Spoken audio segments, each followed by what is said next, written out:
Bismillahirrahmanirrahim. It's the 7th lecture of our grammar, the conceptual grammar, or you must say the complete conceptual or complete English grammar. In the very first class, we discussed grammar, means the definition of grammar, history of the grammar, and the meaning of grammar. Clear? And like grammar is basically the rules, regulations, laws of constitution of any language. What was language? Language is the tool, source, medium of communication. Communication means the exchange of ideas or getting into touch with one another. So that was discussed, and we discussed that there are two types of languages. There are two types of languages. We discussed language and the types of language. There were two types of languages. Number one, verbal. Number two, non-verbal. Clear? Hopefully the sense of verbal and non-verbal is clear to everyone. Verbal that uses verbs, non-verbal that does not use verbs, like body language, symbolic language, and all other languages. Clear? Then we moved ahead and we discussed the basics of grammar. In the basics of grammar, the very first we discussed was person, means any entity, any identification, whether visible, invisible, touchable, untouchable, real, or only fictional. Next was the subject. Next was subject. Subject is the entity we specifically talk about in a sentence. Clear? We also have discussed three types of person: first, second, and third. First person means the director, the addresser, the indicator. Second person is the addressed one, the directed one, or the indicated one. And third person is about whom first and second talk. Then we discuss verb. Verb has been taken from verbum, which means the most important. It deals with action, state, condition, possession, relation, etc. And two main kinds of verbs were transitive and intransitive. Transitive and intransitive. Transitive verbs that need object for clear sense. Intransitive that do not need no need of object. They do not need object for clear sense. Hopefully that too was cleared. Object is the aim of subject or the entity affected by subject or verb. The aim of the subject or verb or the entity affected by subject or verb. Where there is effect, there is object. And we have one more clause here. Where there is object, there is passive voice. Clear? Then we discussed alphabets.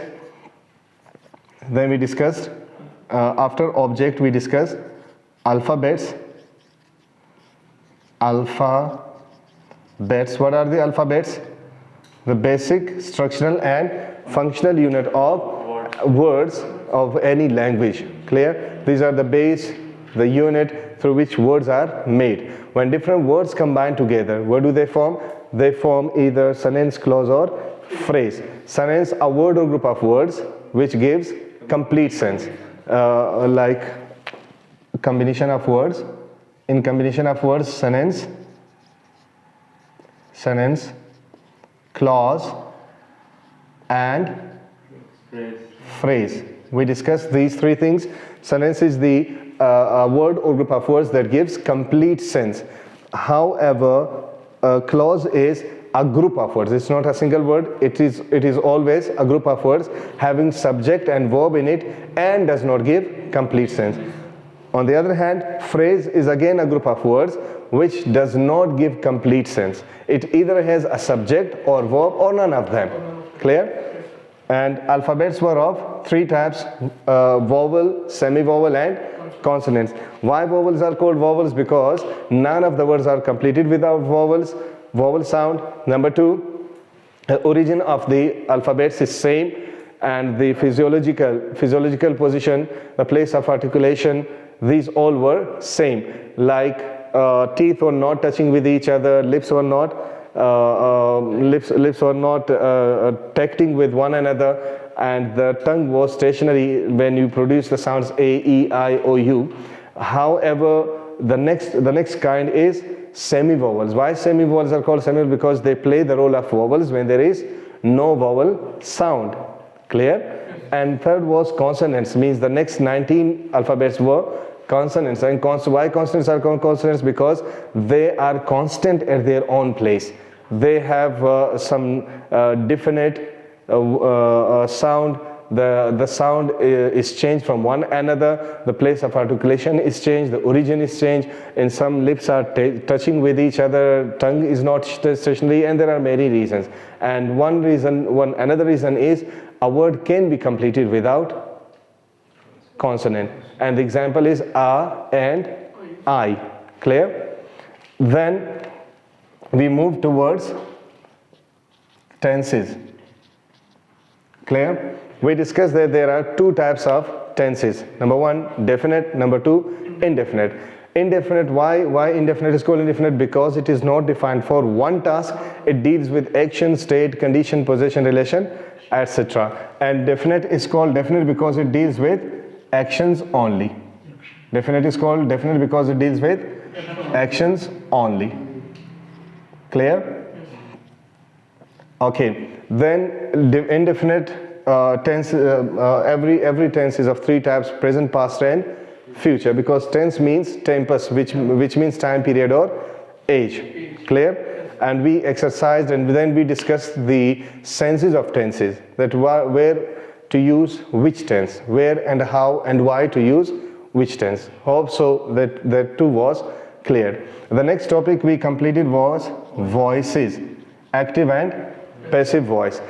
Again, for voices, what was the most important thing? To change active into passive, what you need is object. Where there is object, there is passive voice. If there is no object, there is no passive voice. Clear? Okay, for passive voice, what was the first rule? The first rule was the presence of object. Second rule was third form of the verb. Third rule, the subjective form of the person will be changed into objective. Objective will be changed into subjective form. Like he will be changed into him. Him will be changed into he. I will be changed into me. Me will be changed into I. And then we exercised through examples. Clear? And next topic that we completed yesterday was conditionals. Conditionals. As the term indicates, conditionals means these are those sentences, we call it conditional sentences as well. These are those sentences which are not used like in daily life we are using sentences. These are used in accordance with some conditions. There are two types of conditions. One is possible, another is impossible. And these both are divided into two further categories. That is zero conditional, first conditional, then second and third conditional. Zero and first are possible conditions, second and third are impossible conditions, and second condition is impossible in present. However, third conditional was impossible even in past. Clear? So this was discussed in detail.